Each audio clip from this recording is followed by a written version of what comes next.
नमस्कार, मी अमित गद्रे. तुम्ही पाहता न्यूज 18 लोकमत आणि बुलेटिनमध्ये घेऊया बातम्यांचा वेगवान आढावा.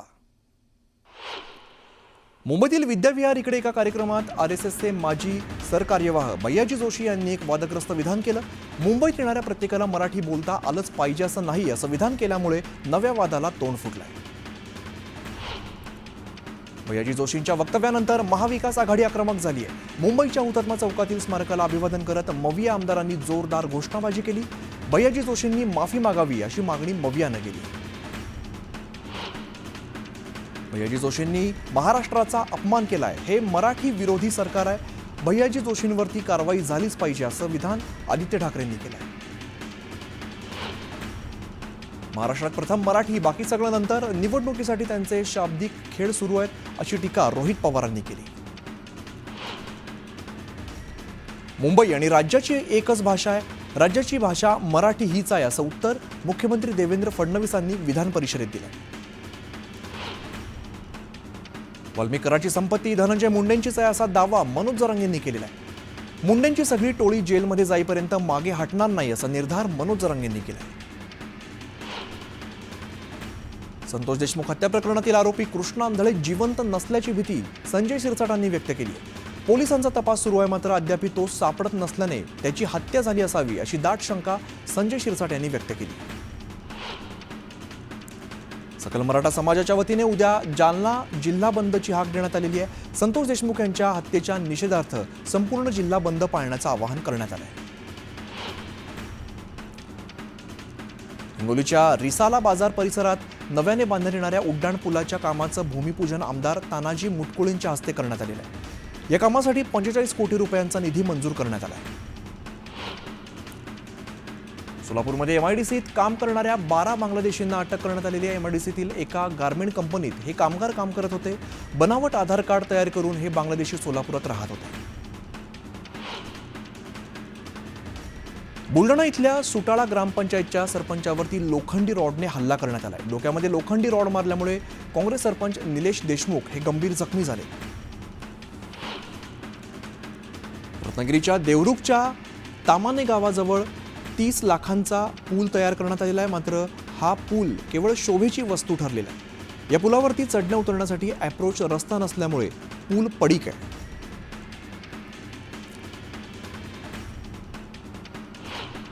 सतीश भोसलेने मारहाण केलेलं कुटुंब बीडच्या शिरूर कासारा पोलीस स्थानकामध्ये दाखल झालं. यावेळेला सतीश उर्फ खोक्या भोसले विरोधात गुन्हा दाखल करण्याची मागणी केलेली आहे. यावेळेला अन्य शेकडो जण सुद्धा दाखल झाले.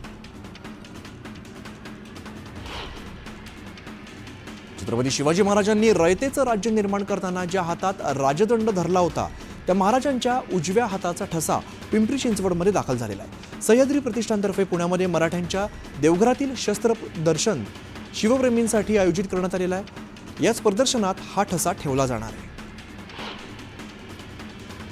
छत्रपती शिवाजी महाराज विश्वविद्यालयाच्या पत्रकारिता, अभियांत्रिकी आणि ग्रंथालय विभागाने नेपाळमध्ये 10 दिवसीय शैक्षणिक दौऱ्याचं आयोजन केलं आहे. यावेळेला विद्यार्थ्यांनी नेपाळच्या धार्मिक स्थळांना भेट दिली. शैक्षणिक दौऱ्यामुळे विद्यार्थ्यांना शैक्षणिक आणि सांस्कृतिक समृद्धीचा अनुभव मिळाला. छत्रपती संभाजीनगरमध्ये आजी आजोबांनी 14 वर्षाच्या नातीला 2 लाख रुपयांना विकलंय. एका कुटुंबाकडून 2 लाख घेत मुलीचं लग्न लावून दिलंय. दामिनी पथकाकडून मुलीची सुखरूप सुटका करण्यात आली. जळगावात बेटी बचाओ बेटी पढाओ जनजागृतीसाठी महिला पोलिसांनी मोटरसायकल रॅली काढली. महाराष्ट्र शासनाच्या या उपक्रमाला 10 वर्ष पूर्ण झाल्यामुळे रॅली काढण्यात आली. अलिबागमधील किहीम बीचवरती कासवाने 150 अंडी घातलेली आहेत. किहीम ग्रामपंचायत आणि वन खातं या दोघांच्या मदतीने कासवांच्या अंड्यांना संरक्षण दिलं जात आहे. सांगली जिल्हा मध्यवर्ती बँकेच्या बिगर शेतीची 1016 कोटींची थकबाकी वसूल करण्यासाठी बँकेने तब्बल 488 थकबाकीदारांवरती कारवाईचा बडगा उचलला. यामध्ये सर्वाधिक 4000 जणांवरती 101 ची कारवाई करण्यात आली. तब्बल 500 कोटी खर्च करून बनवलेल्या रस्त्याचं काम निकृष्ट दर्जाचं असल्याचं समोर आलंय. कोळदा खोती या रस्त्यावरती भले मोठे तडे आणि भेगा गेल्यामुळे प्रवाशांची मात्र मोठी गैरसोय होती. सातारा जिल्ह्यामध्ये नवीन महाबळेश्वर प्रकल्प उभारण्यात येतोय. या प्रकल्पासाठी पाटण तालुक्यातील बहुतांश गावांचा समावेश आहे. मात्र यावेळेला शेतकऱ्यांना विश्वासात घेऊन नवीन महाबळेश्वरचा प्रकल्प राबवावा असं म्हणत पाटण तालुक्यातील 140 जणांनी हरकती नोंदवल्या.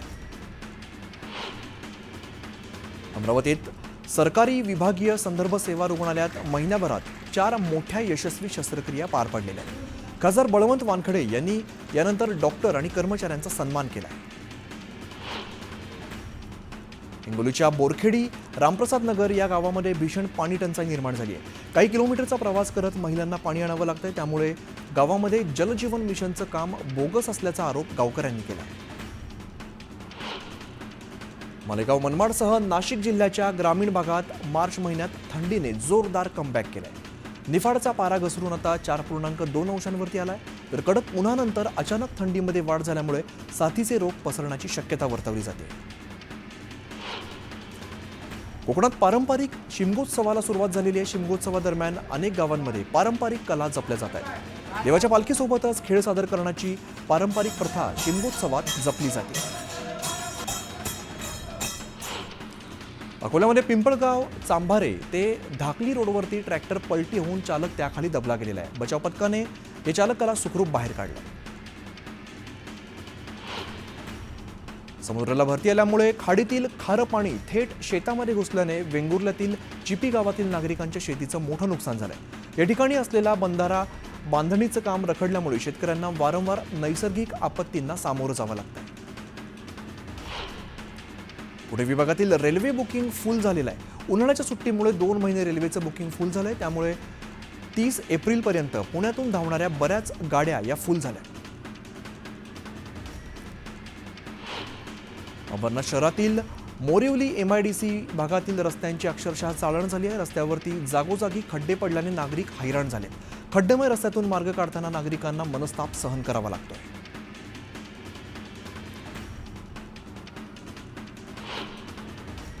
रत्नागिरी जिल्ह्यातील कासवाचं गाव अशी ओळख असलेल्या मंडणगड वेळा समुद्र किनाऱ्यावरून कासवांच्या प्रजातीची 250 पिल्लं ही समुद्रामध्ये झेपावलेली आहेत. यावेळेला कासव महोत्सवाला भेट देण्यासाठी पर्यटकांनी मोठ्या प्रमाणात गर्दी केली आहे. वाशिम जिल्ह्यातील पाणी टंचाई निवारणासाठी जिल्हा प्रशासनाकडून 1,36,22,000 रुपयांचं नियोजन करण्यात आलंय. प्रशासनाने विहिरींच्या अधिग्रहणावरती भर दिलेला असून टँकर मुक्त गावांची संख्या वाढवण्याचं उद्दिष्ट ठेवण्यात आलं आहे. परभणीच्या सेलू तालुक्यातील आहेर बोरगाव इकडे शॉर्ट सर्किटमुळे घराला भीषण आग लागली. या आगीमध्ये घरातील सिलेंडरचा सुद्धा स्फोट झालाय. त्यामुळे या स्फोटात घरातील कापूस आणि इतर गृहोपयोगी वस्तू जळून खाक झाल्या. पालघरमध्ये एक विचित्र अपघात झालाय. भरधाव बोलेरोने स्कूटीसह जीपला जोरदार धडक दिली आहे. या अपघातामध्ये एका महिलेचा जागीच मृत्यू झालाय. सार्वजनिक ठिकाणी स्तनदा मातांना तान्ह्या बाळांना स्तनपान करता यावं यासाठी हिरकणी कक्षाचा आधार असतो. मात्र अकोल्यातील मध्यवर्ती बसस्थानकावरील हिरकणी कक्ष सातत्याने कुलूप बंद आहे. त्यामुळे मातांसह बालकांची सुद्धा मोठी गैरसोय होते. नंदुरबार जिल्ह्यातील अक्कलकुवा तालुक्यातील अंकलेश्वर बऱ्हाणपूर मार्गावरती अज्ञात वाहनाच्या धडकेमध्ये बिबट्याचा मृत्यू झालाय. हा बिबट्या नर असून त्याचं वय साधारणतः 8 ते 9 वर्ष आहे. नंदुरबार जिल्ह्यातील तळोदा तालुक्यामध्ये नागरिक बिबट्याच्या हल्ल्यामुळे चांगलेच हैराण असताना आता जंगली तरसाचं दर्शन झाल्यामुळे नागरिकांमध्ये भीतीचं वातावरण आहे. बिबट्या तरस मानवी वस्तीत असल्यामुळे नागरिकांमध्ये भीतीचं वातावरण पसरलंय. पाचोरा तालुक्यातील कुऱ्हाड खुर्द इकडे शेतकऱ्याची 5 महिन्यांपूर्वी चोरीस गेलेली 1.25 लाखांची बैलजोडी सापडल्यामुळे शेतकऱ्याचा आनंद गगनात मावेनासा झाला होता. या शेतकऱ्याने बैल सापडल्यानंतर पोळा सण साजरा करत बैलांप्रती असणाऱ्या प्रेमाची भावना व्यक्त केली. कोल्हापूरच्या दामोड धरण परिसरामध्ये बिबट्याचा बछडा हरवलेला होता. हा हरवलेला बिबट्या अखेर पडसाळीतील जंगलाच्या हद्दीमध्ये सापडलेला आहे. त्यानंतर वन विभागाने ड्रोन मार्फत मादी बिबट्याचा शोध घेत त्या बछड्याला त्याच्या आईपाशी सोडलाय. संतोष देशमुख हत्या प्रकरणाच्या निषेधार्थ गंगाखेडमध्ये बंदची हाक देण्यात आलेली आहे. बाजारपेठेतील व्यापाऱ्यांनी दुकानं बंद ठेवत आरोपींचा निषेध नोंदवलाय. हत्या प्रकरणातील आरोपींना फाशी देण्याची मागणी आंदोलकांनी केली. धुळे जिल्ह्यातील आदिवासी विद्यार्थ्यांनी विधान भवनावरती मोर्चा काढलेला आहे. धुळ्यातून हे विद्यार्थी पायी मुंबईच्या दिशेने निघाले आहेत. आदिवासी विद्यार्थ्यांना देण्यात येणाऱ्या DBTच्या रकमेमध्ये वाढ करण्यासह विविध मागण्या या विद्यार्थ्यांनी मांडलेल्या आहेत. बुलढाण्यामध्ये बौद्ध बांधवांनी जिल्हाधिकारी कार्यालयावरती मूकमोर्चा काढलाय. बिहारच्या बुद्धगया इथल्या महाबोधी विहार बौद्ध भिक्षूंच्या ताब्यात देण्याची मागणी या आंदोलकांनी केली. यावलच्या आदिवासी वसतिगृहातील विद्यार्थ्यांनी विविध मागण्यांसाठी आदिवासी प्रकल्प कार्यालयासमोर ठिय्या आंदोलन केलंय. डीबीटीच्या अनुदानात वाढ करण्यासह विविध मागण्यांसाठी विद्यार्थी आक्रमक झाले. दरम्यान आदिवासी मंत्र्यांशी चर्चा केल्यानंतर आंदोलन हे स्थगित करण्यात आले. आपल्या विविध मागण्यांसाठी राज्यभरात सरकारी कर्मचाऱ्यांनी आंदोलन पुकारलेलं आहे. दक्षिण रायगडमध्ये सुद्धा सरकारी कर्मचारी आक्रमक झालेत. श्रीवर्धन, माणगाव, पोलादपूर आणि महाडच्या तहसील कार्यालय आणि पंचायत समितीसमोर कर्मचाऱ्यांनी धरणं आंदोलन करत प्रशासनाला निवेदन दिलं. नंदुरबारमध्ये जिल्हा माध्यमिक, उच्च माध्यमिक शाळा शिक्षकेतर सेवक संघटनेकडून जिल्हाधिकारी कार्यालयासमोर आंदोलन करण्यात आले. माध्यमिक शाळांमध्ये शिक्षक पदासाठी पात्र असणाऱ्या शिक्षकेतर कर्मचाऱ्यांना वेतन श्रेणी संरक्षणासह शिक्षक पदावरती विनाअट पदोन्नती देण्यात यावी अशी मागणी यांनी केली. सिंधुदुर्ग जिल्ह्यामध्ये राज्य सरकारी, निमसरकारी शिक्षक शिक्षकेतर कर्मचारी संघटनेच्या वतीने जिल्हाधिकारी कार्यालयासमोर धरणं आंदोलन करण्यात आले. विविध प्रलंबित मागण्यांसाठी कर्मचारी चांगलेच आक्रमक झाले. अहिल्यानगरमध्ये वडगाव गुप्ता या ठिकाणी अनेक नागरिक मागील 50 ते 60 वर्षांपासून वास्तव्य करतायत. मात्र ही जागा शासनाची असल्याचं तिथे राहत असलेल्या अनुसूचित जाती जमातींना नोटीस बजावण्यात आली आहे. ही नोटीस रद्द करून त्यांना त्या जागी कायमस्वरूपी राहण्यास द्यावं अशी मागणी करत स्वाभिमानी रिपब्लिकन पक्षाने मोर्चा काढत जिल्हाधिकाऱ्यांना निवेदन दिलंय. कराडमध्ये एसटी चालकाला कुऱ्हाडीसह 70चा धाक दाखवत धमकी देणाऱ्याला उमरस पोलिसांनी ताब्यात घेतलाय. पुणे बंगळुरू महामार्गावरती एसटी प्रवासी उतरवण्यासाठी ही बस थांबली असताना हा सगळा प्रकार घडलाय. कोपरगावच्या मायगाव देवी गोदावरी नदीपात्रात बेकायदेशीरपणे वाळू उपसा करणाऱ्यांवरती महसूल पथकाने कारवाई केलेली. या कारवाईमध्ये महसूल पथकाने 2 बोटी या उद्ध्वस्त केल्यात. या कारवाईमध्ये कोट्यावधींचा महसूल जप्त करण्यात आला आहे. जळगावच्या पारोळ्यामध्ये पाण्याची मोटर चोरणाऱ्या 2 चोरट्यांना अटक करण्यात आलेली आहे. दोन्ही चोरट्यांकडून 52,000 रुपयांचा 4 मोटर या जप्त करण्यात आल्या.